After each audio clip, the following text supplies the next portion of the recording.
lit myself on fire yesterday for Mikey's birthday party as a blood sacrifice to the fire gods. That's exactly how we're going to start it. Beautiful. So, This thank you for Good that, stuff. Calvin. Sorry about your leg hair, but it's going to lead to a more prosperous life for me. So, what's up, everybody? Welcome back to the Allegedly Essential podcast. This is episode 3, and as he has mentioned it, today is my birthday. In fact, Happy huzzah! birthday. But not just doing that in order to seek clout. It's actually inspiring today's topic. So today I turned 27, and every year going forward, it has a worse and worse ring to it.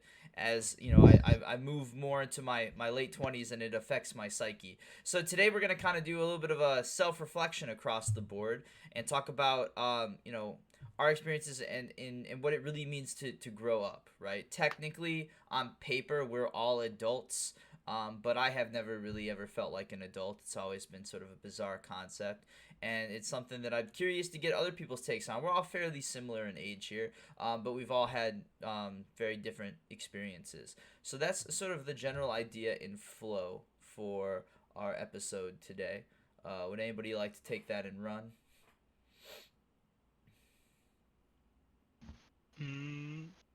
So I guess age range wise, I think I'm the only outlier here.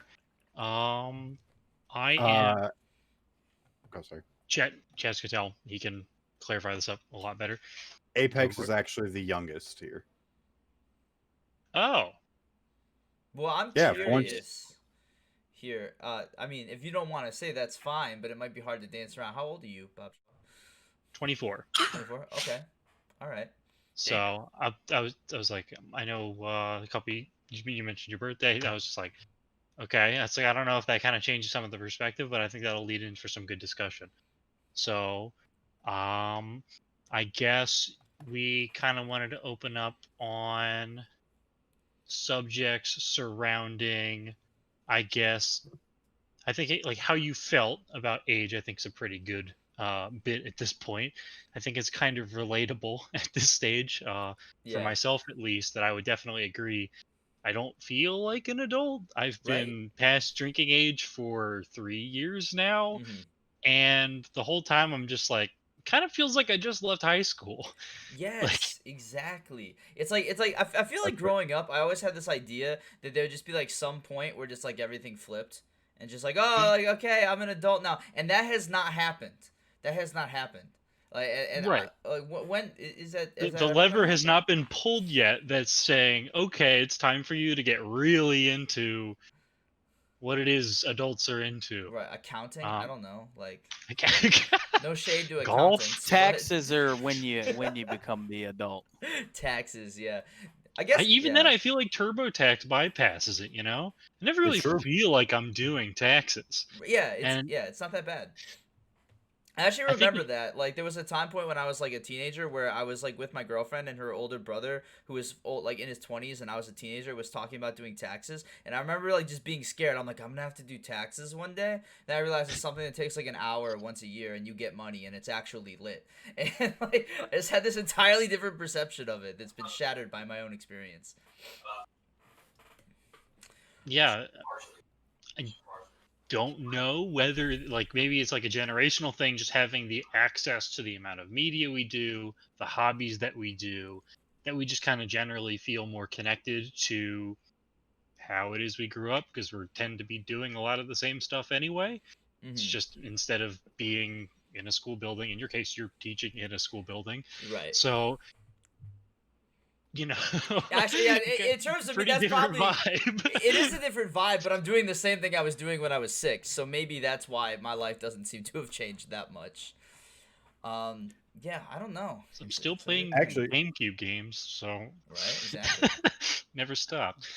I want to take something that you mentioned, like saying that it's a generational thing, like of what like growing up is, and like so going back, I think about like my mom, my dad, my grandparents. Like they would always tell me like this is the growing up means this, growing up means that. But and so like I kind of held myself to those standards of like, all all right, cool. When I get a house, or like rather when I leave the nest, that's me growing up, right? Or me getting like a actual full-time job or something like that. But then I kind of see a lot of people in our generation that like, you know, all of us plus the people we work with plus the people that we grew up with that are all relatively in the same age range. I kind of see that, and I kind of see us all living the same sort of lifestyle, minus like the outliers that are doing really, really, really well. So I kind of think that that is legitimately a, like, as time has gone on, what is growing up has kind of changed with it. Yeah, that's Yeah. a fair point. Like, there's like different benchmarks that you sort of like use that. And I know, like for me, I what's it called? I moved out like when I was still 17 when I moved out. I moved out with Jeremy, and we moved into the house where you all are participating from. Lit. And yeah, it was good times. So okay, I'm gonna branch off this. I'm gonna pull you in, Jeremy. So back fresh out of high school, your first stint where we lived together. Yeah. Did you feel you were prepared for that? Because as looking back on it, I don't know if we were. So when we first rolled up to the house, it was like I thought it was just gonna be like no parents and we could just do whatever we want. And that kind of was the case. But then obviously when there was like, oh shit, rent, and it's like, okay, first time like actually paying rent, so like that mattered. Since that moment I have never not paid rent. I think for me the adulthood is when you pay rent or mortgage. Like that's the true like level that like that's when you know you're there. Um but yeah, like we had to pay rent, and then like I remember Kyle had like his like borderline Aurelio's job. You, I think you were you still at Mike's at that point? I was still at Mike's. I worked there. I worked in there. I wasn't even getting. I was getting paid cash. It wasn't Yeah. even an official job because I started working there when I was 14. And then okay, why are you pointing? Oh, I do see that. I'll fix that. It's cool. Thank you. It's because I was turning Jeremy down. Yeah, I was literally getting paid cash, some like not great rate. I was making like Yeah. $6 an hour, like trying to pay rent. Though then I had you were actually you had the best. You were working in a factory, and then Kyle was bussing tables in another state and just driving Yeah. out there for his like Yeah, his was 3 really far hour away. work week. Like, and we're like, yeah, it's okay. We can pay rent. It'll be fine. This makes perfect Yeah, we sense. got it. We got it. Yeah. You know. Yeah. So there was that situation. Obviously we came in here. The furnishings of the place was really rough, but it Yeah. didn't matter to us because we haven't seen anything better. Mm-hmm. But then we all got here. We all kind of had a car. I mean, Yeah. you know, it was a very like loosely pieced together thing, and thinking back on it, it was kind of like a lucky scenario that we managed to do as well as we did Mm-hmm. given those variables. But yeah, it was I would say being prepared. So like when we went to the grocery store, this would be a good comparison, I think, because we originally split it where like Bree had moved in, and it was you and Bree would do groceries, and we went through so much pop and water that literally me and Kyle were the pop and water fund. Yeah, And it so literally had to be factored and into the budget for who's yeah, gonna buy yeah, the yeah, pop it because it was a was more shitload. expensive than all of the other food combined. It was ridiculous. So that was it's weird to think that that was a 50-50 exchange, but it was. Yeah.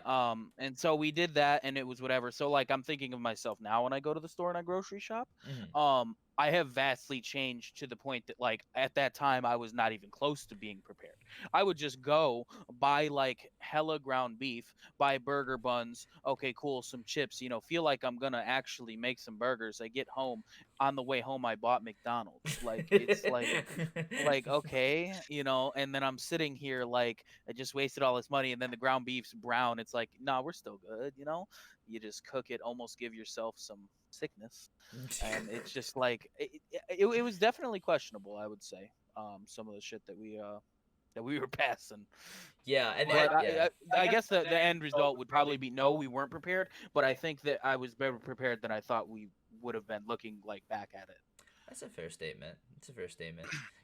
Yeah, I think that's definitely part of the reasons why it was such like a transition for me is because like normally I would agree, and I do think in many ways you're right. I kind of have a bigger point that I'm gonna bring up later, but like, having bills that are yours, I think is like one of the biggest milestones, because nothing like at some point you will accumulate bills that if you yourself don't acquire the money to pay for, you lose said service, whether that is a home, power, your phone, or whatever, and that responsibility is solely yours. I do think that that's probably one of the biggest, if not like the major stepping stone. And like for us, that was definitely like a thing. But like we were just doing it, so it was so scuffed the whole time that like I was just living my high school life extended. So that never really felt like adulthood to me. But dude, those are some of the best years of my life, man. I love those times. I don't know. I feel like when you mention like having bills that are yours, maybe it's just me, and maybe it's just lucky or not, depending on thoughts on this. I feel like since basically all of my bills ever have been electronic and like done on like an app or a website, like I pay rent through a website. It's just direct deposits from my bank. I don't think about it. I do not have tangible bills in front of me to remind me this is a thing that is occurring. This is happening.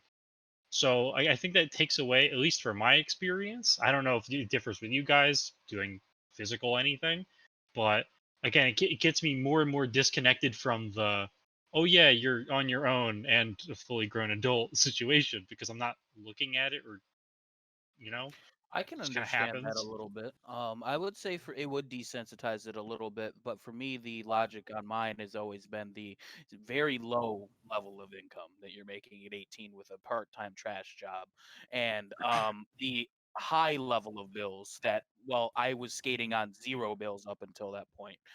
So that management of money and budgeting is something that was hard to, and I wasn't taught it at all really, and even if I was, it didn't matter because now I'm on my own and I have to figure it out myself.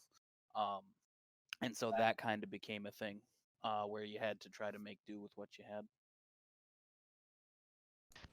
Gotcha. But I That agree. I definitely never makes did sense. write I a kind check. of I like never the, wrote a check for a bill. I'll put it that way. But Yeah, the bills yeah. always still slapped. it was still It, like a tangible right. thing. Yeah, I got you. It was about just not spending the money on something else. Like Yeah. making that decision was, and learning how to do that. I mean, I was always pretty good with my money, all things considered, but I mean, definitely feel like I had something to lose. I think like when I was younger, um, what's it called? Like if I like botched it or something like that, it's like I was still like I was living with my parents. It's like they'll take care of it. But like that sense of responsibility really kind of kicked in, and I feel like that's what I felt. Um, where I felt that sort of shift. What do you? So I'm curious to hear from some of the other people. So Joe, you recently moved out on your own for the first time. So how's that been for you? Has that been stressful, or has that been just easy sailing for you? So far easy sailing. I feel like I did have a rough, rocky end where I was currently living with my family due to family issues going on. So it's just like a relief in a way. But then fixed some relationships and stuff, patched all things up. But so far so good. Do you think if you didn't have that sort of like rocky ending, do you think that was that kind of push you over the edge to make the decision, or was that something that you were looking to do soon anyway? It was something I was looking for to do soon because just for the simple fact I was sharing a room with two other people, my little brothers, and it was a very small room. So I just didn't I never had my personal space at all. I was always sharing rooms. Growing up I had to share a room with my sister because we lived out in the city in apartment buildings. So yeah, I just needed to go get my own place and venture off. Well, I mean that's exciting. That's exciting Yeah. that you were able I to mean sort of so like far establish so that. good. hmm And then Calvin, you're also an interesting take here because you're technically living you're in your first year of kind of like living out on your own. But I mean like you've always been sort of like on top of your own things and all that. You just were also living with your parents, sort of waiting for the Yeah. right move. So I was kind of lucky, because my parents, um, they didn't want me to move out. They wanted me to stay living at the house. Um, just because for the long run, it makes more sense to like, stay living at your parents' house because there's less that you have to pay for. So you can save more money and, it'll just be easier for you. And like that's kind of the outlet or the option that they were giving me for a while. So I lived with my parents all the way up until I graduated college. I moved out when I was 26, I think. Yeah, I think I was 26. And I graduated college the same year. So I graduated college, and then 3 months later I moved out. And then I've been living in the current house for a full year now, and I just recently got approved for a house loan. So now I'm even taking the next step even further to, not be living in a house where I'm paying rent and be moving into a house that I own myself. Have you felt any tangible perspective shift now that you're definitely taking like the leap on buying a house? So yeah, I definitely feel so. I started to kind of like feel like an adult when I bought my car that I currently have now, because the amount of paperwork and signing things that you needed to do to even walk away with that car was insane. Oh, just wait to the house, man. Just wait to the house. I know. I've It's heard so like many. Yeah, that. I've heard so many things about like Oof. when you go to like sign for the house, it's just an onslaught of signing papers. Mhm. Oh But boy. like that was like kind of the first like piece of like being an adult, because like yeah, sure, I went through college, and everything. I graduated, got my degree, but it was school, so it was almost like it was nothing really different, I guess, than just like normal, like because I went to a community college, and then I went to the college out this way, and it was like a finishing college technically, and like I was like, okay, it's just school. But then like I got like a decent job, and I'm like, okay, now we're moving. And then I moved out, and I was like, okay, cool. And I had my car, and I was like, all right, now I'm actually kind of an adult now. So like I feel like probably definitely took longer than I thought it was going to actually feel like I was an adult, I guess, so to say. Because I thought like the second you turn 21, you're like, all right, you're an adult. Right. Why Yeah. don't you have children yet? Yeah. Yeah. I know stemming on this topic, I have a harsh reverse of tone, but my level of becoming an adult was first time going to jail and having my father pass away, because those two things were huge in shaping my psyche on what was who, like, you always have that talk of as far as my dad, like, going and like, hey, you'll talk to your parents and they're always there, like, even if they're far away. Like, I know Chaz's parents are pretty split and sometimes maybe not always there for him. So I kind of can relate in that, because my parents have not always been there for me at times, but like at least the ability to like call them up and talk to them is always like that tangible, like Bob was saying, like I can physically like experience them. And that loss severely impacted my mental state on how I viewed the world. Then, obviously, being in jail, where I had no ability, I couldn't call for help. This is a situation where there is no rematch, there is nothing you can do. You lost. And, like, it was definitely a huge shaping there. Obviously, Calvin's was very good. Mine was not so good. But the good thing is because if you want to look at it in the optimistic light, is it taught me a sense of uh gave me a little slice of humble pie and told me that disciplinary there were consequences to my actions. I'm glad that I got out of those situations fairly good. Now, to put it in perspective to the chat, I didn't like do anything violent crime. If y'all really want to know, I liked stealing some Yu-Gi-Oh cards. That's what I like to do. But Now, that's what it was.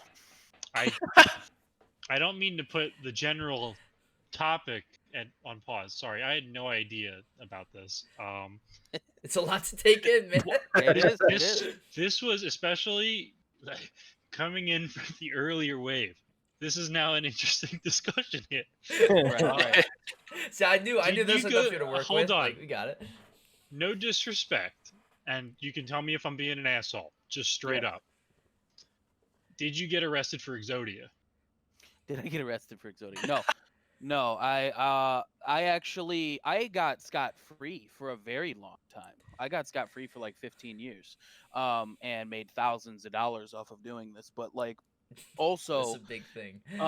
yeah, I made a lot of money off of doing this. But like, no, I had to put it in your perspective, I had a lot of sets of Exodia, but no, Exodia was not the one to get me. The one to get me would have probably, it wasn't even a Blue Eyes White Dragon. It was probably a fucking Karibo or something stupid. Technically, I'll never know. I never did get to open the Taken pack, down by Sangan.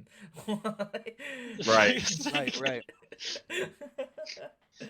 No, but Oh, I man. think to put it all in like, because I don't want to get micro focused, but like in the topic point, there's obviously always going to be severely different backgrounds that warp the idea of the topic that we're discussing, because like for me, my goal technically always has been to just generally have a bank account that's not like red, not live paycheck to paycheck, especially without my parents, and I have no ability to ever ask anybody for money unless it's friends, which comes with strings and possible relationship loss. So like I basically just have wanted to get to a point of financial stability, and then after there, move on to these things that like Calvin is doing.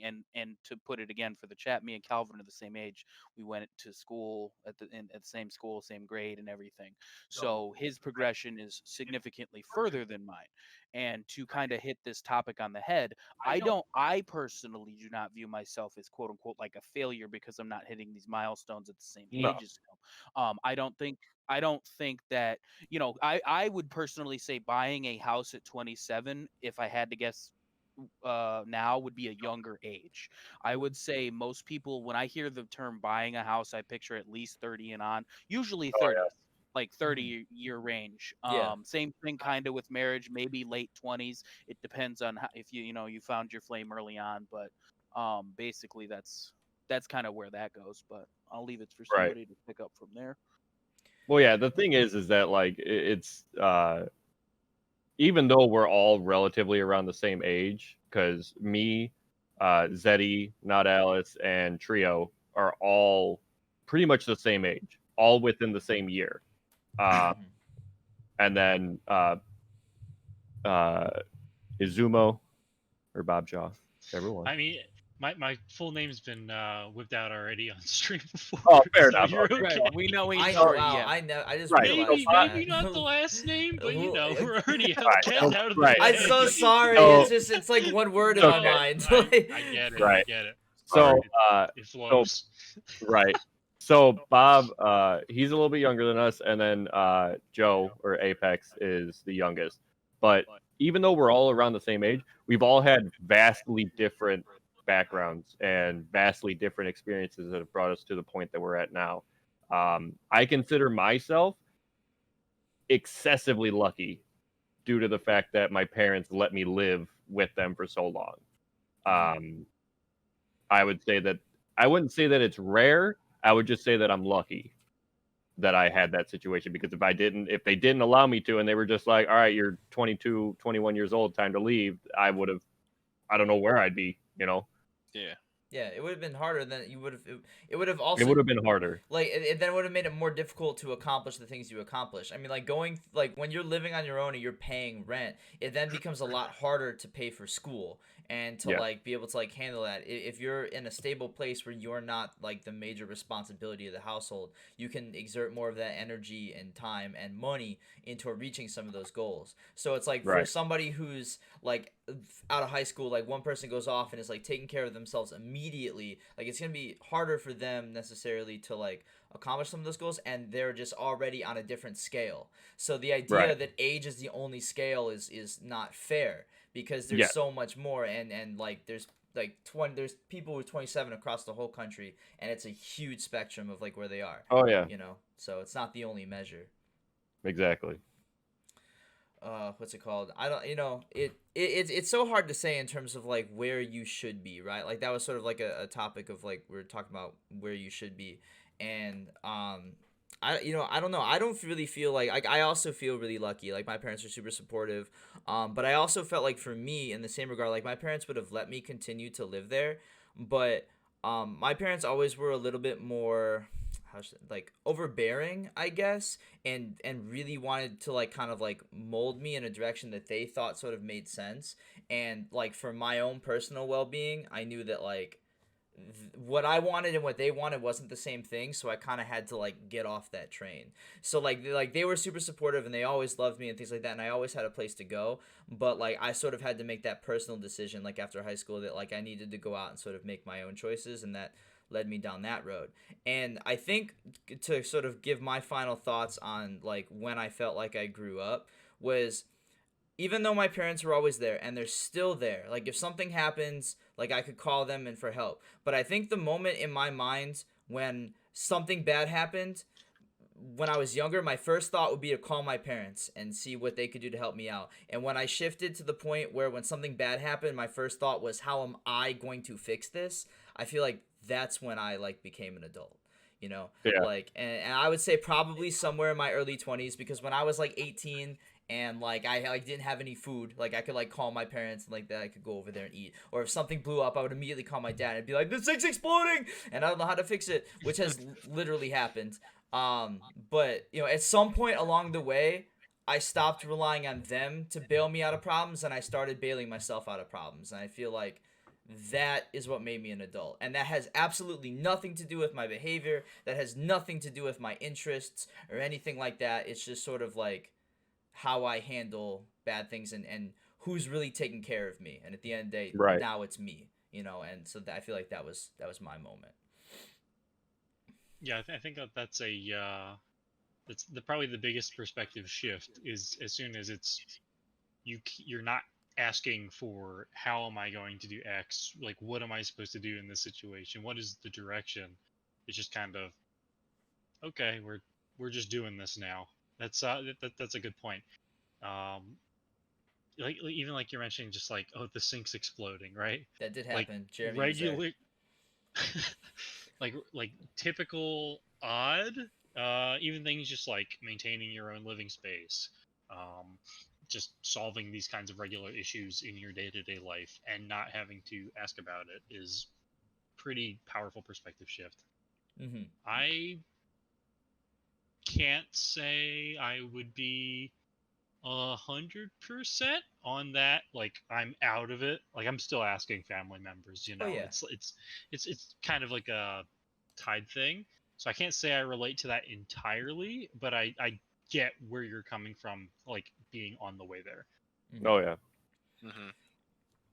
Yeah, so that's just sort of like my perspective on it. And yeah, that's just sort of like where I take it from there. Going forward on this, well, any other sort of remarks on personal arrivals at adulthood before we sort of shift to some different things? No. No. Good about that. Yeah, I think we've all kind of covered it. So I think sort of like as we're all sort of on this journey, we've talked about it a little bit, and Jeremy and Calvin sort of talked about it in comparisons to each other. But like, and this will be, we can put personal influence on this in terms of what we have and haven't achieved. But this is sort of just looking at like society in general. I feel like a lot of times you're sort of living by the guidelines of the generation before you. I mean, there's like parents and grandparents who feel like you should be at certain points in your life, and they're basing that off of like a living standard that existed decades ago that doesn't necessarily exist now. Like, how do you guys feel about what it's like to be somebody in your 20s now as compared to somebody like in their 20s, like in the 50s? Do you think that we have it easier, we have it harder than people in the past? Like, how do you feel about like where we're supposed to be in these years? I think in some ways both.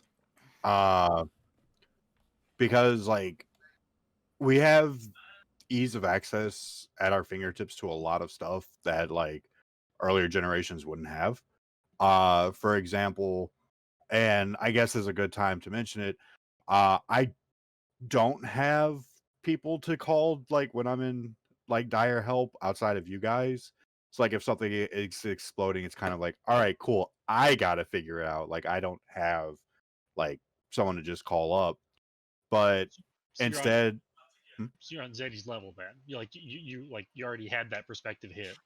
Like yeah, when I was like when I was 24 and everything went to shit, and I'm like, all right, I am 100% on my own now. Mm. Oh, sorry about the bleeping out, but No, it's fine. It's been pretty clean so but- far. So but yeah, so once that happened and I kind of realized like I have no one left, I had the only thing I got at my fingertips is Google and YouTube. So like for instance, I mean like luckily I have Calvin here to help me out, but like the other day the washer was messed up and we had to go on YouTube to look up how to fix like temporarily fix the issue. So it's kind of like we have that access at our fingertips to just be like how to our washer machine not clicking, how fix, and I can just do it. Whereas like my grandparents or something when they were Taryn, if you have 27, any, 28 input on this, feel free to and type washer in the chat machine and isn't we'll bring it up in clicking, the you conversation. know, it's a lot different. Like Yeah, they got to well, call the Maytag guy. Right. Right. It's either if back then it was either you knew how to do it or you called somebody that knew how to do it and you had to pay them to do it. yeah, that's still the case, but you at least have the option for this kind Right. of do it yourself. Right. Try to do it Uh, yourself. It's a little more accessible. A little It's bit. a little more accessible. Mhm. Then there's also like just general information seeking is a little bit easier.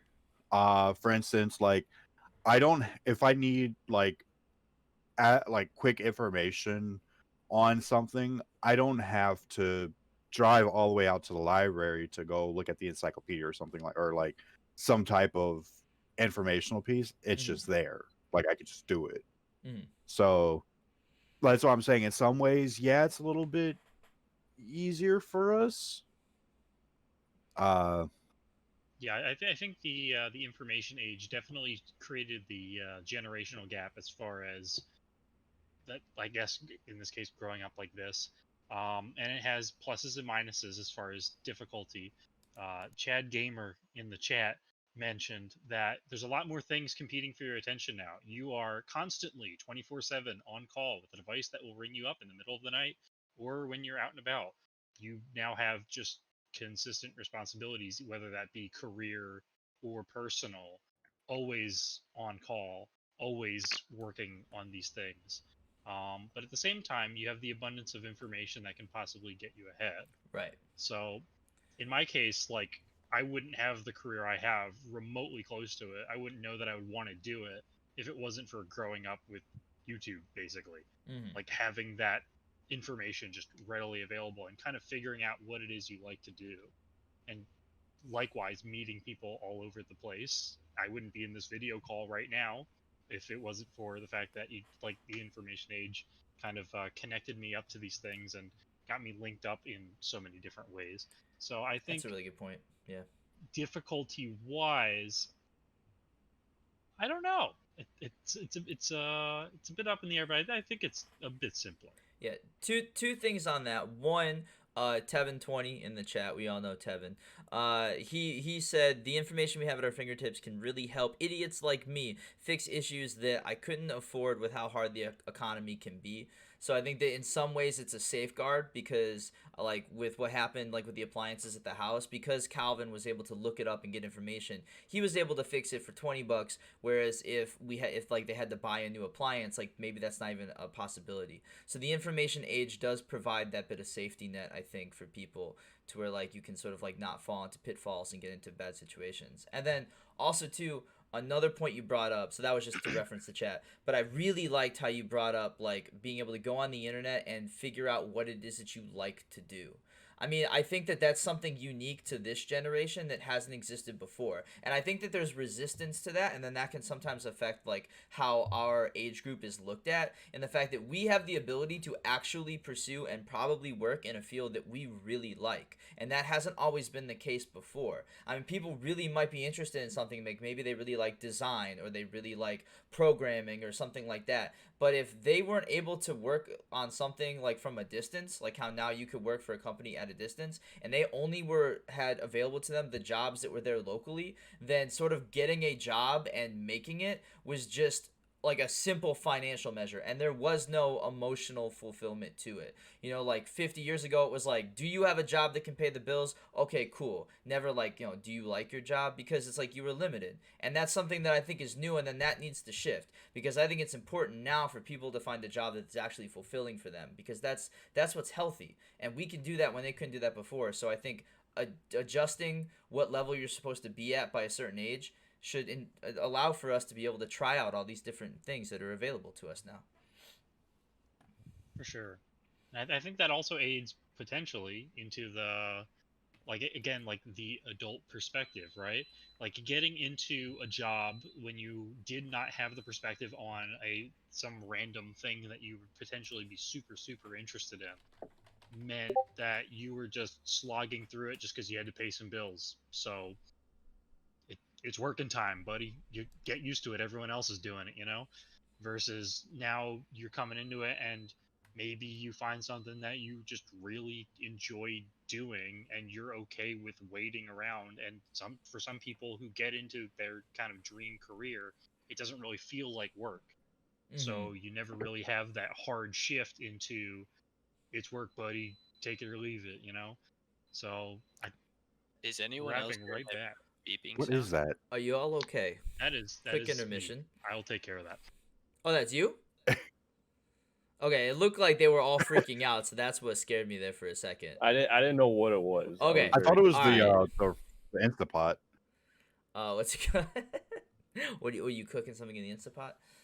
No, that's all. Like what? Okay, I got scared there for a second because literally you two started looking around weird, and I'm like, is the house going to explode? Like, what's going on there? Yeah, so just jumping back on topic here a little bit, like, I mean, what do you guys think about that? What's more important, a job that makes like a lot of money or a job that makes you happy? So, my granny used to have a saying, especially because when I was a kid, you know, you're like 5th grade and everyone's asking, what do you want to be when you grow up? And, you know, I guess the stereotypical answer is marine biologist. I don't know. I guess that's the just general one. The Instapot. Yes, correct. Chad Gamer. But, I would always say like, oh, I want to be this or whatever. Or I wish this. And she would always tell me, like, especially, she gave me 2 pieces of advice. One, poop in one hand and wish for something in the other. See which one fills up first. And I'm like, yeah, okay, great. That's really discouraging. And the second one is, if you enjoy doing a job, you're doing the wrong job. And that kind of resonates because it's like, if you're having too much fun doing something that you want to do, is that right? But now that I'm also older, I'm like, yeah, no, that's wrong. That's actually just wrong. Okay, I was gonna Okay, say, please tell me you think that that's wrong. I need to see a family tree for Chaz so we can try to figure out where the whackness entered the chat, like, because it's not even Chaz anymore. Like, he's being told these weird things. I mean, so was that your? I'm sorry, I forgot. Was that you said an aunt? Granny. That was my Granny. dad's mom. Okay, so fair to say that those worldviews are being based upon something that's not exactly applicable anymore. Right. And like I've tried to dissect kind of like where the hell is she coming from with that? And I kind of think about it, especially with the job situation. It's like, I guess I can see as like, because that side of my family is very workaholic. Like everyone in that my dad's side loves to work. So, and like my dad has taken all types of odd jobs just because they pay the most, even though he may have had aspirations to want to do something else. But if that isn't in the cards to make the money, but I don't know, a job being a bouncer at a really seedy nightclub maybe was the answer to pay the bills. So I can understand kind of that mentality of like, chase the money, not chase the dream. So like that's been kind of an internal struggle that I've had for a long time, because like when I look at my mom's side of my family, who taught me, chase the dream, not the money, it's like, which one is technically the right choice? Yeah. Where do you feel like you align now? Chase the money, Chase, probably. chase the money, you think? Yeah. What do you think? Do you think you've always had that viewpoint, or has things shifted for you? I'm not quite sure. Because like, as much as I may like come home and complain and moan and groan about the job that I have now, at the end of the day, like, it ain't that bad. It's low paying, sure, but it ain't that bad. Mm-hmm. So like, and I've only had a few other jobs. So like, I haven't had the opportunity to, or the need to actually go chase the money, nor have I actually gone and chased the dream. But it's now that I'm getting older, that's becoming a something that's come up very recently, multiple times. And because I was chasing the dream with going to school, but now it's starting to shift to I need to go back to chasing the money. So it's kind of like flip flopping back and forth a lot Mm-hmm. over the last like 2 or 3 years. Okay. Okay. I feel that. So probably external circumstances, primarily an immediate need for something, whether it be money or like a place to live or bills or something, shifts you into more of a mode of necessity. Yeah. Okay. All right. Sounds good. What about you other guys? What do you think about this? Money or dreams? How do you feel about it? Well, I guess I'll go. I personally have always leaned more towards the money ever since I've been young. Just because technically, at the end of the day, when I'm going to a job, that's technically the goal, and having a better amount for my goal is cool. Now, if you're doing something like that you legitimately just hate, that is a different issue, and you probably shouldn't be doing that because then you're going to be ripping your hair out. It's a problem. But I'm a person that also has a high level of tolerance for a lot of things, more so than some of my peers. So I can kind of like quote unquote tank stupid shit. Now, like Chaz said, I work at the same place as him. I just work in a different department, and I personally, like he said, it's low, sure it's low paying, but really not that bad. I worked at Walmart, I've worked at Sears, so I've worked in other retail environments. Not terrible. This is technically a food service industry, but I probably wouldn't like the actual food service industry of like maybe like an Aurelio's or like a Burger King or something that's actually preparing real food Yeah. for somebody. Um, so there's that. But like I would lean more towards the money scenario. I would like to like let's say stream, and of course that if that popped off to the point that I could, that's a real job, then that's cool. But I've never really like had that as a goal. If that makes sense. Okay, I get you. So it's sort of like Mine has much yeah, much much more of a conservative route because yeah, from what we've talked about earlier in these things, I have been dealt quite a shit hand at times, right. and I'm okay with anything that I get. So Mm-hmm. Yeah, I think that comes down to just a different motivator, in terms of like what your end game goal is, and it's not necessarily related to the work. It's more so just achieving sort of a place of safety and I guess comfort in a way, comfort in terms of the fact that like being able to live like a good life and not having to have the concerns that you've lived with for so long, as your main motivator seems to be. I'm getting from it. right. Yeah, I don't know. I mean, I've always, like I said, I'm with my story. Like I've always had like good backing, from my parents. So like I've never had to like necessarily feel like I'm like particularly in a rough spot. But for me, like I've definitely had times where like things were tough and like I had to like work hard to make money to like pay the bills. But like for me, like I always knew that I wanted to get to a place where it's like how I was spending my time was like how I wanted to be spending my time. So I guess I kind of did like a little bit of both. I like in the short term was always just make money to live comfortably, pay my bills, but then also like be able to like try to be a little bit above that, and then just like still have like reach toward an end game. And like sometimes the end game like I was going to school in Chicago and I just like completely dropped out and just went back to community college because it's like wasn't gonna cut it, it wasn't gonna happen. I like looked years into the future and I'm like, this is on a downward trend, so I just like pulled it back, cut it down to just barely a few classes, just worked a ton, just to try to like get my money back up. So I think for me, I still say dream because like it's like maybe it wasn't in the short term. Like I spent years and years and years not on an everyday basis chasing the dream, but I knew that like that was my end game goal. And then in the meantime, I just did whatever I had to do to get by until I got there. So sort of like that was my stance on it is chasing the dream over chasing the dollar. I would probably have to be chasing the money Yeah. because just as soon as I got out of high school, I was all like, I need money. Had no thoughts of a dream or going to college for chasing my dream because I just never had one. I was just all like, yes, I'm done with school. Now it's time to make money. And currently where I'm at, I'm doing pretty good. Right. I work at the same place as Chaz and Calvin. Uh, And So, me. yeah. You're in a different department. We don't talk about donuts and cookies here. so yeah, I was pretty Sorry. much just all about 100% chasing the money. Now I know there was a good insight for this one. I when I was a little bit younger and I moved to Mississippi, and when I got down there, because it was such a different lifestyle of like all of the people and like the vibes that I would get.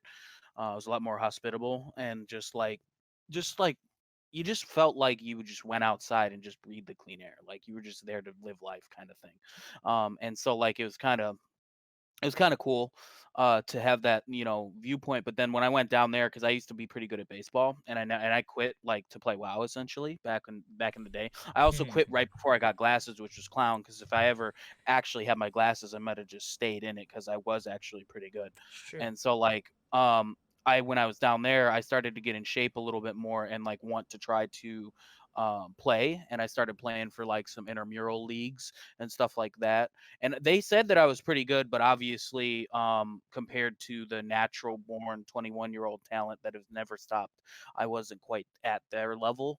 And it kind of hurt a little bit to just basically be told that you're not good enough. Um, but it's not something that I shied away from. I'm still really happy that I tried it. And at some point, I did maybe want to break it into the major leagues. But as far as for mine, my goals have kind of always been like uh I don't want to say unrealistic because that's harsh, but like ones that like are a little hard to attain. Like becoming a like high MLG pro gamer, like when I was young playing games, I wanted to do that. I wanted to be in the major leagues. I wanted to when I wanted to broadcast, I wanted to be like up there because Joe Buck sucks, and I felt Dude, he like I could does. take his job easily. So like there were times where I wanted to achieve things like that, but they were like A++ tier. Like I think if I needed a little bit more of that, B tier type shit, because I think that would have helped. Um, I wouldn't have been shot down as hard. I mean, to some extent, yeah. I mean, safe planning equals like expectable rewards. And I think like the way I would describe it is like you're the most pessimistic optimist like I've ever met. Like I feel like Yeah. you every the reason why like you said like you had like the MLG goals and like the baseball player is because every single thing you do is it's like I want to be the absolute best at this. So like Yeah. no matter what I'm doing, if it's a hobby or if it's like a potential career, it's like doesn't matter. Like this is worth my time. Like I want to be the best at it. Like that's Right. something I've always noticed that you've wanted to do, and in many ways that like that makes you a dreamer. But then that always is usually followed up by like a ridiculous amount of like effort and things too. At least from what I've seen, like Yeah. and things like that. And I think that that's like a super. That's always been a positive trait of yours that I've admired is the fact of it's like in your minds like there isn't like barriers or walls. It's just like I'm doing this like what can I do to become the best at it? And it's like I don't know, I've always thought Right. that was cool. Yeah, no, it's pushed me to great bounds. In the same part of no barriers, I've taken severe risks that have resulted severely negatively, as we've discussed. So I will kind of plus or minus a little bit, but um No, I mean, like, as far as it goes, like, of course I'd like to get to a job. Like, there's obviously a better job than Julasco. I don't think I'm end my life there unless I get to the point I supersede Ken Dion, you know, just fucking become the Dion, you know, just. But I don't really Become know. the Dion. I don't really see it as like an end game thing, and the thing that's kind of a little rough for me is I haven't actually looked too far into the past it, you know, because I've kind of just been looking in. Like, I haven't been going to school to potentially have a career set up there. I haven't went to, there's like trade schools and other things you can do there, or even just general better jobs like Kyle is went to Ford, or like Jordan is doing pretty well at the casino. You know, like there's other things out there that can make okay-ish money that you don't really need any crazy buy-in, and things that I would actually really enjoy. I remember talking to Jordan specifically because I love card games. Going to the casino could be really dope because it's a win-win for me. I love high rolling and cards, so it's literally it's the life I'd like to live. But like at the Thanks, same time, Stormy. because I'm Appreciate you, a bud. very conservative person, I think the fear of the lack of security prevents me to do so. And so there's that. But that's like a personality trait that kind of blocks me. Hmm. I'm just sort of thinking about that a little bit. Like, we've had side conversations on that too, in terms of like leveraging risk and like what's worth it and what's not. Especially if it's like you have a job and you're paying the bills right now, and it's like things are good. You know what I mean? Like it's working. But maybe like, and you mentioned this too, how like you have good resist, like you're not as bothered by things. So like, you know, maybe you don't love, you know, working at the shop right now, but like you don't hate it. It's just okay. And then, but like you could do something else. Like maybe you could, for example, like you could pursue what Jordan did and go into the training and learn how to become like a dealer and work at something like that. But then you run the risk of, it's like, well, what happens if you have to quit your job first to have the time to do the training to get that job? Like, is that Right. worth the risk? You know, and it's like, and I guess I'll specifically ask, is like, do you think that something like that it would be worth the risk for you, or just something that you wouldn't even dabble with? It's one of them weird things. It's almost similar in the boat of the streaming. Like streaming's different because I can just like turn it on and there's not a lot of risk there. Right. So that's different. But this one would be a high risk.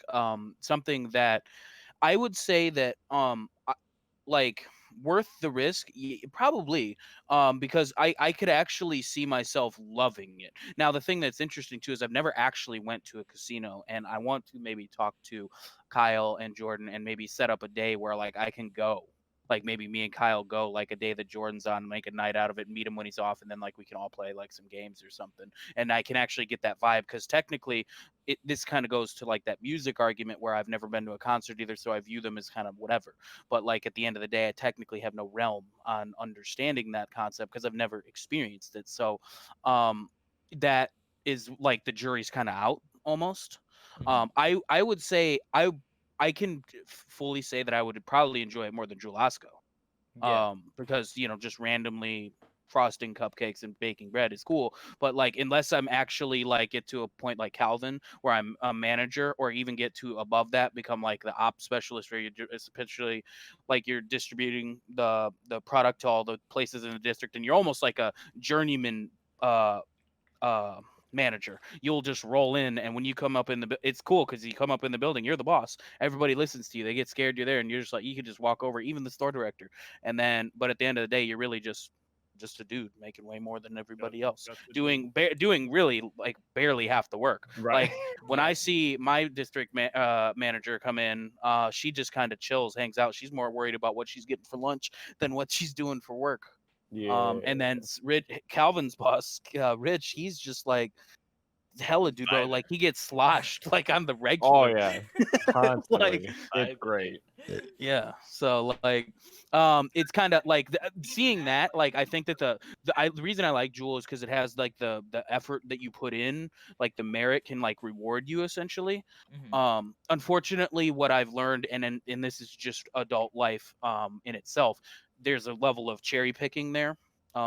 You see it kind of in higher end jobs with like banks or things like that. They're only going to promote the people they want. Maybe even politics. They're only going to kind of pick the people they want. And it kind of happens like that at Jewel. It's like, okay, you're good, but like we kind of want this guy. Right. Um, Mhm. and it's just That gonna is- happen like that. It's exactly what they did with me. Right.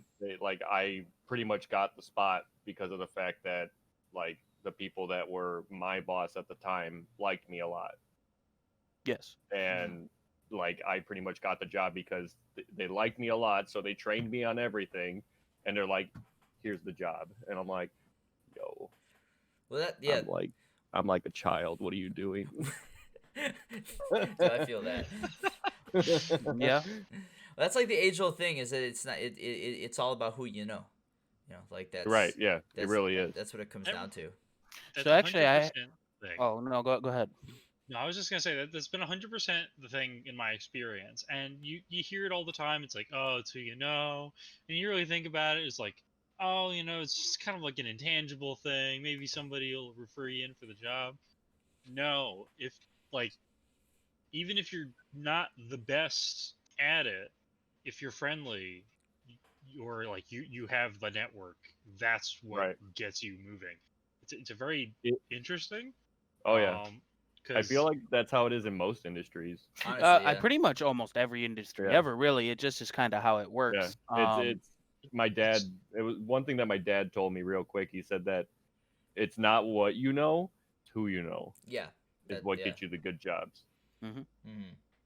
Yeah, and then that's tough too, because then it's like, there's always like the ever going meme of it's like applying for a job. We expect 3 years of experience to get this job, but then you can't get experience because you can't get a job in the field to gain that experience. So it's just like this like Right. never ending paradox, and then even that is completely done that because maybe you somehow pull it off, but then somebody knows a guy and they bring their friend in for the job anyway, and it's like you can't even get it. It's sort of like it kind of sucks, like it's sort of like there's like a there's such a hard barrier of entry to go in. I think that like can go back to what we were talking about with like the risk, where it's like if you're trying to break into something, it's like you need to break all of those barriers before you even get in the door, and like that can be so hard to do. That can be super discouraging. Then the nepotism is real. Yeah. That's what that like is called, is nepotism, and yeah, it's real. Also, Mr. Greg 93 says hello. Okay. Hello, Mr. Greg 93. Hey, Mr. Greg, I see that you picked Chaz's chat instead of mine. Interesting. Go ahead. If you Kick do out go of to the Chaz's Discord. chat, he does clap and say hey to all of us. Well, there's nobody to say Yeah. hey to, so and I talk to people in my chat. Get out of here, guys. Just saying. Oh man. Oh, it's called. So there was a few other things on this topic that I was kind of thinking about, and like we had sort of talked about how the idea that like we sort of like became adults at some point, but one thing that I've noticed from my experience is that like becoming an adult and like assuming those responsibilities has absolutely nothing to do with like who you are as a person and like your character and your interests and things like that. Like do you guys kind of like agree with that? Do you think that your interests now, because I think we all can agree that we kind of have somewhat childish interests. Like I mean I have a room that has like flashing LED lights and I stream Minecraft, like you know what I mean. Like I think in many ways I still could be considered childish. You're a child. Do you guys think do you think that this is something like everybody has and eventually it will fade away, or do you guys think that like kind of like who we are now is probably like who we're going to be? Like what's your opinion on that? Unless something major just happens, like if you have a kid and all of a sudden you're like, oh man, I gotta really overhaul my life. But I feel like the people that we are, that's not gonna change it. If anything, who we are will just get passed to our kids, if anything, assuming we all have kids. Like I feel like we are who we are, and we haven't changed in the, let's see, I've known you, Mikey, Jeremy, Calvin. I've known you guys for what, like 15 years at this point, and we've all relatively have been the same, minus like major life events that have kind of just shaped us a little bit. I feel like we will just be the same. I highly doubt that we're gonna change. Do you mean the same as far as like things you're into and your perspective in that Yeah, way? like Okay. like the things that we're into, because we all still play WoW. We've been playing WoW since we were literally in middle school. you and I still talk about Blockland. So Good uh old Auckland. Block Yeah. land. That didn't need to get aired out here, Chaz. That was a low blow. no, there are no low blows here. But but On but Twitch what and I'm getting TV. at is that like we still are enjoying a lot of the stuff that we played when we were kids, and I don't see that really changing. Nor do I think that our viewpoints on those things may change, but I don't think overall we'll just wake up one day we're like, "Wow, video games are stupid." Like I don't think that's gonna happen.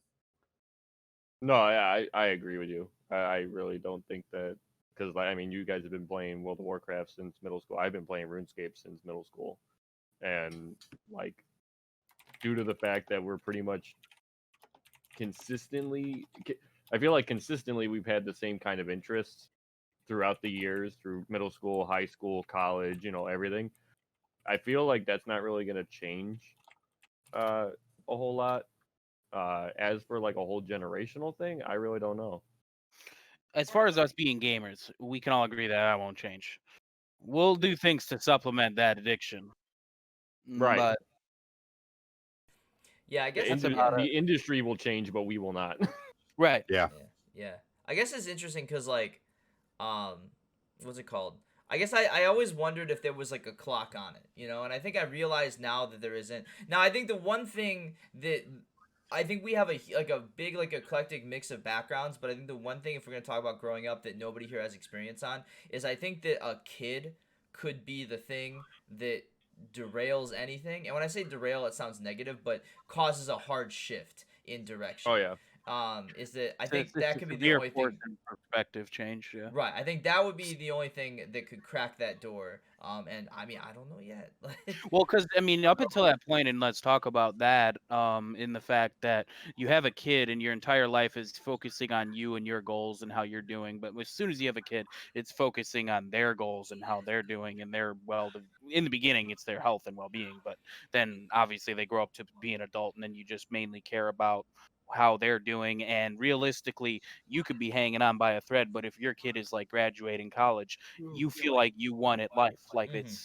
it's the most wholesome thing you can experience in life. But it's one of those, like you said, none of us really have experience on it, and it's all just kind of talking points at this point. But I think that would be a hard shift. Now, good question is, what do you think a good age to have a kid at Mm, is? That's a good question. I was thinking about that one. Like that was. So Had my that. literally my girlfriend, Oh, no. she's in my room right now, and she heard Jeremy ask that question. She's just like, never. So you gotta eat that cake. Oh God. The She is watermelon not cake. about it. So I real quick before we go into that topic. So there's only two people that I know pretty well that do have kids. One of which is actually in the chat, Mr. Greg. Oh my He God! Yes, he's a He perfect did say, example. from life experience or from experience, you guys change when you have a major life change. And I thought he was talking about the military because he went off into that, and I know that's a big thing for people. But he's like, no, it's actually the kids. Mhm. And like Jeremy says, yeah, you're right. At some point, it becomes less focused on you and your goals and them and their development. So yeah, that makes sense. Like, and then the other person I know that has a kid is our coworker Ethan. Normally he'd be in the chat trolling us right now. I don't know where he's at. He's slacking. But He doesn't want to get in the banned. few months that I might have banned him on accident. The Rough. in the few months that he's had a kid, I've definitely have seen him grow a lot as a person. Because I've seen him go from like this kind of like troll essentially to he's still a troll, but at the very least he's a little bit more like I can garner some type of respect for him now. So yeah, I definitely do think it's the kid. I think that is the thing that really kind of Yeah. is your like life changer. Well, for most people, because not every single situation will equate to having children, Mhm. because like not every single couple is gonna want to have children. Right. You know, especially nowadays. Like, I think I saw something. I don't know how accurate it is, but I saw something where like the birth rate or the average amount of children that a family would have in like the 50s was like 5 children, and then now it's like 2. Mm-hmm. So Yeah. like the amount of whether that's accurate or not, like the amount of children that are being born now versus like the 50s and the 60s is significantly less, because less and less people are having children because it's so hard nowadays to even live on your own, Right. let alone bringing a life into the world and taking care of them.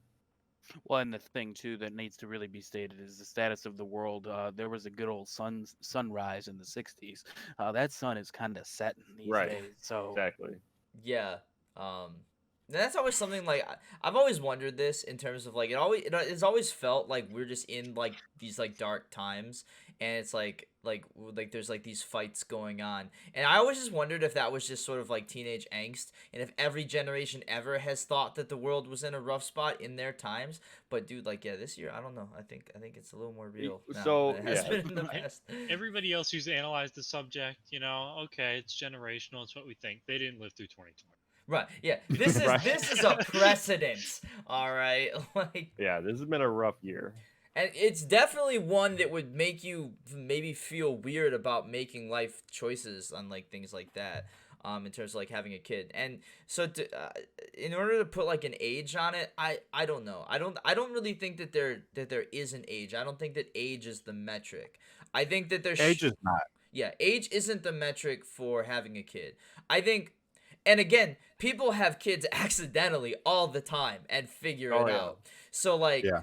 I guess we're speaking on an ideal conditions to have a kid. Like, if you got to So- have your pick, and I think being financially stable is the most important part. That's what I always kind of had in my mind. Like Chad Gamer and Mr. Greg say in the chat, like you're never truly ready. Like Right. it's nothing you can like just straight up say like, here we go.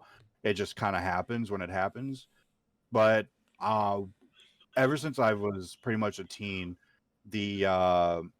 my whole philosophy on it is I want to give a kid a better life than I had. Because like I was fortunate in a lot of stuff, but at the same time, severely not. And I don't want to bring a life into this world that will have this like similar hardships that I had to go through. Like I want easy street for my kid. Mhm. So like, and I don't think an age is a thing you could slap on that. Like I want to be financially stable. I want to, be romantically stable. Like I want a lot of stability so that like when it's time, when I feel like it's time, or when my partner feel like it's time, it's it's a good time. Good time. Yeah, no, yeah. It's a good time, man. Good- It's a good time. Good Don't- time. sometimes- What is that time? Good Yeah. time. Good time. God damn it. I mean, you're right. I'm just making fun of your words. Right. Like, Well, I yeah. feel that. So, like, the only question that I have for like the whole like, I agree, being financially stable is priority number one when you want to go have children. But say you're in your specific situation where, say, like you and your significant other, whether or not you're married or not. I personally don't like me. I wouldn't care if I was married prior to having children. I know it's a religious thing. I'm not a religious person, so being married doesn't matter when it comes to having children. But whether or not you're married or not, and like say you guys live together, but like you're renting or you live in an apartment, and you're like, all right, cool, we're financially stable now, and it's like, all right, let's have children, and then you have a child, and then you're living in an apartment, like, where do you draw the line at that point where it's like, all right, we're financially stable, we can have a child, but like now we want to move out, and like, do you like you want to move out and then you have to pay more money when you move out, and there's more added cost to where when you move out and buy your own house and everything like that. So it's like I feel like the financially stable is like not necessarily a gray area, but it's just Yeah. it can get tricky. Well, that's when communication comes into play. Right. That's the Like communication. if you and your partner are content with living in an apartment and raising a kid in an apartment, or if you're content making the leap to buying a house, that that's a you and your partner like Correct. conversation. Some people are okay with raising a kid in an apartment. I apartment hopped a lot when I was a kid. Uh, for me personally, like like if we conceive a child while I'm like renting out a place or whatever, uh, to me financially stable would be I could still go get a house and it works out. Like I won't break the bank by going to get a permanent place. That's personally me. Mm-hmm. Yeah, so it's sort of like financially stable enough that it can handle the snags that Calvin brought up. Because if you're financially stable in one particular environment and then that doesn't translate to somewhere else if you need to, then it's like technically you're not universally financially stable. Right. And when you're dealing with a kid, it's so much more it's so much more serious. Because Yes. like for any Things of change us, all the time. right, yeah, for any of us, we can tank, you know, a little bit of loss for a little while. We can deal with cruddier living conditions in a temporary sense. But no, you don't want that for your kid. You know, No. like you want it to kind of be smooth across the whole thing. Now, one thing I did about what you said, Chaz, is in many ways I agree with you, but I'm going to challenge something. Now, you said that you want to give your kid a better life than you had, which I think everybody does. I think that's a true point, and I completely vibe with that. But then you said something about wanting your kid to basically be like Easy Street. And Okay, it's easy street, no. okay. No, Like but I think it's a good talking point though, because I get you, and I'm Yeah. not attacking you for it. I just want to explore that individual part. And So- yeah, I'll let you talk on it. Yeah. So Easy Street actually just doesn't exist. No one will truly have like life paved out for them unless they live off of trust funds and all that stuff. In which case, eventually they have a hardship they have to face at some point. What I consider Easy Street would be, like going to a good school, growing up in a good neighborhood, forming good social bonds, like doing a lot of really good things in their formative years that can help shape them to be a better person when it's time to become an adult. Mhm. Or like air quotes adult, because that's the whole general topic of this, like what is truly an adult. But that's what I mean by Easy Street. Like I don't want to bring a kid into the world in a poverty stricken area, and next thing I know, like they get caught up in bad case after bad case after bad case, which leads them to a bad path. Like I don't want that. Right. Yeah. Like I would like maintain that security and that safety. Yeah. exactly like I mean you truly that's kind of the thing is like you'll get that anywhere you go. Mhm. Like you'll always have that like parental worry. Right. But if I could just know that like the kid's growing up all right, like that's at the end of the day that's what I want. And I want to So- do something really quick. I want to cut any of this off, but I do have a quick thing. So Mr. Greg has requested to say a few things on this topic. Given the fact Sure. that he actually is a father of two. So Chaz, I'm gonna pull him in here in a second. Actually, in typical Greg fashion, I guess I took too long and he's missing. So if he comes back, I'm gonna message him. And we'll pull him in. I just wanted to give you that heads up. So. Oh yeah, absolutely. So I want to say a couple yeah, things go for here. it. Yeah, go ahead.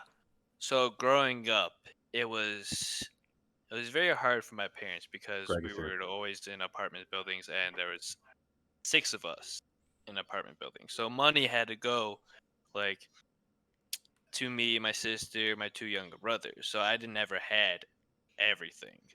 If you get like what I'm saying, like Mhm. my dad was the only one working. My mom never worked. She was always taking care of us.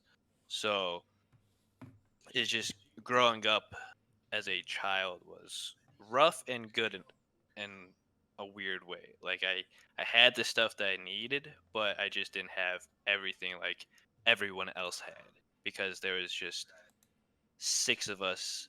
I had 3 other siblings that money had to go towards too. So and growing up, I feel like it's just apparent Mhm. because I did live out in a city, bad neighborhoods, gangs everywhere, and I just feel like if my parents weren't as good as they were, I probably would have been not here or in a rougher spot, honestly. So Mm-hmm. And I guess that goes to show that, like, we talked a lot about, like, having certain base things that you want to have, like, for your kids, but that Yeah. doesn't mean necessarily that you can't be an excellent parent without having all of those things. Like Oh yeah, for you sure. can totally just like make it work, you know, with what you have. And I guess one thing and this is sort of like where I was going with that, is that everybody wants to make it so that, oh man, I'm mad at myself. Sorry, I'm doing something on the stream. So everybody wants like to have that base level of safety because you want your kid to make it. But to some extent too, do you guys think that some of the troubles you went through gave you character traits that you are grateful for now? What do you think about that? Like, do you think Yes. like, because I feel like that would be a case that you learn most from struggle. So like in some regard, you want to like, you don't want to like force your kid to struggle for no reason, but that there are positives that can come out of there, and there can be negatives by reducing all like difficult times. You know what I mean? Yeah. I don't know, I think that's sort of like a gray area there. Greg, I'm kind of giving up on you for the second because I don't know where you're at and trying to He's get. he's here.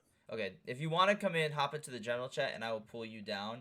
It's going to mess up my stream a little bit though, so I'm trying to do that. So, Greg's gonna come in a second. So Greg is same age as us as well. We went to school with him.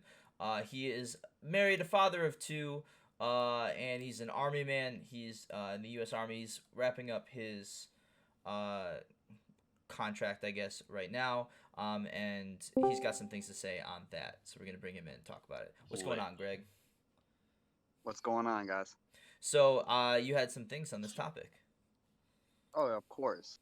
So let's So hear not only would you have to be financially stable to have children, you would also have to be mentally stable because it is very taxing on having a kid, especially two kids. It's it's rough. I can tell you from personal experience, it's really rough. What do you think was the most difficult part about it for you? The sleepless nights and also having to work 12-hour shifts while running on little less than an hour and a half of sleep. I mean, That puts a big damper on emotions, feelings, like towards especially towards you and your significant other, let alone the children. do you think what's it called? Like, so it's definitely hard to manage, right? Like, Very. I was trying to think. It's so hard to tell because this is something I have such little experience with. I mean, like I work with kids all the time, and I understand the necessities of it. But actually, like living that day in and day out, like it's for me. I would imagine I'd be so scared to like have that type of responsibility. Like these children are literally in my hands, and to be doing that like sleepless nights, like days and days and days, like kind of like a shadow of yourself, but still being solely responsible. Like that's probably something that's very stressful. Very. It's hard, but if you have a strong will and you and your partner are, you know, can get along, and it also comes into play with depending on how well you and your partner get along. Because I've seen people where they thought they were in love, and up until they had a kid, that pretty much destroyed whatever relationship they had. And it's mentally rough for both sides. Not everyone thinks, oh, it's just the mother because the mother pushed out this child, the mother has to breastfeed this child. It's rough on the dads too, and a lot of people don't see that because they only expect it to be hard on them. Yeah, I mean, I can imagine. So, so one thing we were talking about earlier, and I'd like to get your opinion on, is we were talking about how, and you are like us, you know, you're a nerd, a gamer, like that's what you like to do, and we were saying that we didn't really think that anything would take that from us, but that possibly having a kid might be the thing to do that. How do you So think having that affected your own interests and what you value, like your time with and things like that? so honestly, in my opinion, so after you have a child, you pretty much put any gaming, whatever you have that you did before aside and focus 100% on your children. And for a long time, I stopped gaming completely for about the first 2, 3 years, up until, the child can start talking and walking and kind of being independent. And then you slowly start getting back into your old habits, but you don't want to fall back until you're like you guys are all you guys most of you guys have significant others and stuff like that, but you know how you guys go on a day-to-day basis where you guys wake up, you play video games for however long, and that's that. After you have a child, you can't do that anymore. You wake up, you change the baby, you feed the baby. You don't have time to play video games anymore. Up until, the baby's no longer in diapers. You can obviously not have to wake up in the middle of the night and change a diaper. Wow, sorry, I still muted there. So, I mean, it's not like you're dealing with like you're shutting it down forever. It's just you prioritize. Yes, you put it those on times. hold for a while. So, Like I was playing games religiously up until we had our daughter. mhm. And then as soon as we had our daughter, I put everything on hold for a long time. Like I completely stopped playing video games for the first 2 years of her life. Right, because you had to. Yeah, exactly. Do you feel like having, like, other than, so obviously change behavior a little bit, but you're still Greg. You tell me you play Yeah. Valorant all the time now because your kids are Yeah, older it's still and things like that. So like you've maintained you made it through. But do you think that having kids changed you in any other ways? Oh yeah. I feel like I've became more mature, more observant of the world. Like before I had kids, man, like if like before I had kids, if this corona thing would have happened before then, I wouldn't have cared about it. I would have been like, hey, yeah, whatever. But now that I have kids, I worry about every little thing. Anytime our daughter's outside or even my son's outside, even if they touch like something in my backyard, I'm still freaking out like, oh man, they could get sick. They get sick, what am I gonna do? What's gonna happen? I don't want to have to take them to the hospital and have to, see them all in a hospital hooked up to a bunch of machines. You just start freaking out about the littlest things, and it's stressful on a day-to-day basis still. And my kids are a little older now, as you know, but there's just certain things you got to learn to live with. Hmm. Like something eventually will happen, and even if you just got to expect the unexpected, basically. Okay. All right. I kind of get with that. I mean, I appreciate your insight. I mean, this is it's nice being able to directly get this because these were things we were speculating on. Yeah.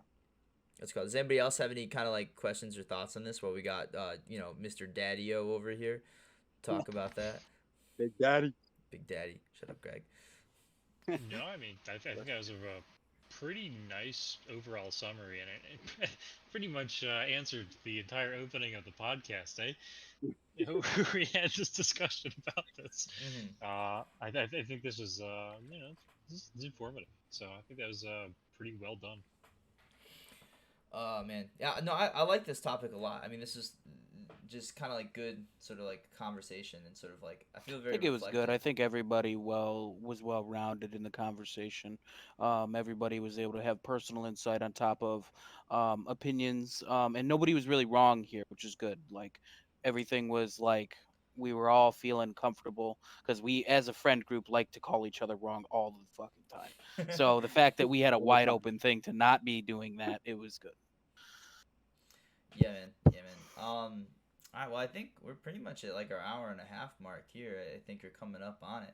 So I think that's a good note probably to wrap up on. You know, it's definitely a lot of things I've been thinking about. You know, like moving into like my later 20s now. I guess I'm just having a pity party that I'm 27 now. I don't know, but like sort of Yeah, like my thinking about like where I've been and like where I'm going and like going forward because like I have a house, I have a job, I was supposed to get married but the Rona ruined it, and it's like you know, I suppose the next thing on the 1950s playbook for me would be to have a kid. And it's like, dude, I have no idea when I'm going to be ready. And I don't know if this conversation helped me or scared me more. I'm not really sure. You'll never be ready. But It's kind of done yeah. both for me. Yeah, right. Like I feel like I have more Yeah. clarity, but I haven't made any decisions. Like, You know, you have Right. the Give it insight, up but at the video same games? time, you know you'll never be ready for it at all. So So honestly, Mikey, I feel like out of everybody that I know, you would probably be the most ready to have a child. Honestly. I mean, Pressure. probably. Probably. Oh my God, you sound like every Get single on one of that boy. Jamie's Get on that boy. relatives. Dude, like the other week, I was visiting her family, and I was at her great grandmother's house, and we're just sitting there watching like American Pickers or whatever, and like out of nowhere, this 85-year-old woman is like, "So I'm just gonna say it. When y'all having kids?" And Right. like, oh man, it just out of nowhere. I'm gonna say it. I'm gonna say it, and like, I don't know. But like I've seen how you act with my kids, and my kids absolutely love you.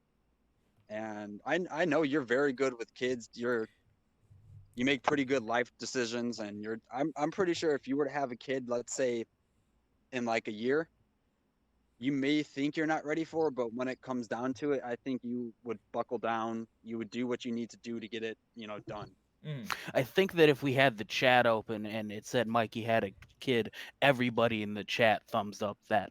Yeah, Yeah, it'd probably for be real. good. Like honestly. It'd probably be good. I mean, we have talked about it. Not like that we're going to try now, but just sort of like Ooh, perspective. drama. No, what? No. Drama. And like, because Jamie is a little bit younger than me too. And just in terms of the fact that like there are things like in life that we want to do that we could do with a kid, but would be like exceedingly complicated. So it's like I don't necessarily feel scared of it. Like I know that like I probably could handle it and I would figure it out. But like as much as I feel like I've grown up, I just have a few more things I want to do. A couple more years of just this, Oh. where all I have to worry about is this, and then we'll take it from there. We'll see. Hell yeah. But see, that's the thing that like a lot of people who say, "Oh, I want kids," that's what a lot of people always say is, "Oh, there's just one more thing I want to do," and then next thing you know, it's 5 years down the line. They're like, "Well, shit, I'm a little bit too old to be having kids now." I mean, maybe. You technically could cascade on that. But yeah, it's one of those that you just have to kind of read the forest for the trees kind of thing. We'll Mhm. see.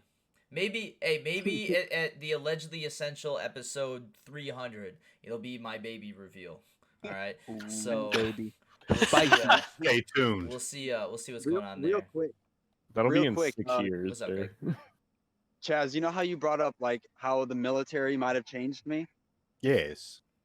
So I'm gonna tell you right now, I've met more weebs in the military than I've met any entire fucking life. Big nice. Like Looks a looks lot like of people Chad. think, a lot of people think, oh, it's the military, you won't find anybody like that. Everybody's all a meathead. Nah. I'm gonna tell you straight up right now, 95% of the army, I don't care if you're the biggest motherfucker in the area, you're a fucking weeb. Everybody's a weeb. You can go up to anybody and say Everybody any weeb. type of anime, and they're gonna be like, "Oh yeah, did you see this? Did you see that? Oh, you should look at this anime, that anime." There's more weebs here than. This is the biggest weeb convention I've ever been to. So Chaz, you need Nice. to join I- the army. No. All right, Dad, calm down. But I guess what I was getting more so at is like your general personality, like Oh yeah. like the Greg of senior year of Bloom Trail versus the Greg of 2020 is definitely a different person. Oh, big difference. There's a big difference there. And as Chad Gamer says, being a nerd is mainstream. So It it- definitely It is. so is this why in basic training you Naruto run? Is that why? Never did that, but okay. I do run. Go along with it. Obviously, you don't Naruto run. Like, come on. I mean, actually, Wait, I've seen wait, people what? do it. I've It does seen make you people go do it. faster. It's true. And I- There's aerodynamics there. I'll get the whiteboard out and I'll tell you how. I'll explain it to you. So I did see it once, and I remember one of my drill sergeants asked, "Why are you being such a fucking nerd?" Oh my God. And his response was the best ever. He said, "Well, Drill Sergeant, I heard if you run like Naruto, you run faster." And Did he get next thing you know, that kid is doing all of the push-ups in the world. smacked? I bet. They got him. They got him. But he did it. He made him do all the push-ups in the world with a smile on his face. Because I'm sure he was a weeb too. God. But he could. But you can't show it. You can't show it. You gotta hide it. Closet. Yeah, you got Closet weeb. Closet weeb. Oh man. Well, all right, boys. Do you feel like we've hit our mark here? Any closing Oh, yeah. remarks on the topic? I feel pretty well rounded on this. I feel like pretty much what we've come to a conclusion is that even though we feel like we're getting older, age is really not the meter stick. Right. You know, Exactly. I know it's like cliche to say like, oh, age is only a number, but it's like it kind of makes sense. Like, you know, us trying to figure out where we're supposed to be in life based on how old we are. Like, we can't really measure it based on like how long we've been alive. It's Mhm. more of like where we personally feel like we need to be based off of our past experiences and our interests and things we want to do in life, not necessarily on a specific timetable. Right, and it's sort of like everybody's starting from like different places and on different roads, so it's like the whole age thing is like it's not it's like you're trying to like measure height in like pounds. Like it just doesn't make sense. You know what I Right. mean? Like it just doesn't apply to the situation. And I feel like that came up when we talk whether we're talking about jobs, we're talking about housing, whether we're talking about kids, collectively it's like there's no number here. There's no thing because it's so circumstantial and it's so different for everybody. So I guess hey, I'll tell you what though, I do feel a little bit better about being 27. So that is good. I am pretty happy about that. Mission accomplished. Mission accomplished. Again, it was all for the birthday clout. We got them, boys. Time to go home. Yes. All right, guys. Well, appreciate everybody hanging out and watching. Greg, thank you for joining us today. I appreciate your insight. Yeah, of course. You provided that information that was critical to sort of explaining this. So once again, Allegedly Essential number 3. Thank you guys for watching. This podcast goes live every Wednesday at around 8 p.m. It kind of varies. We haven't hit the mark yet. It's a bullseye, and we're just around it a little bit. Wednesday nights, something like that. You can find it at twitch.tv. Twitch.tv/Mr. Zeddy. You can also find it at, where would you be on the stream? Twitch.tv/NotAlice23, and possibly other streams in the future. We'll see.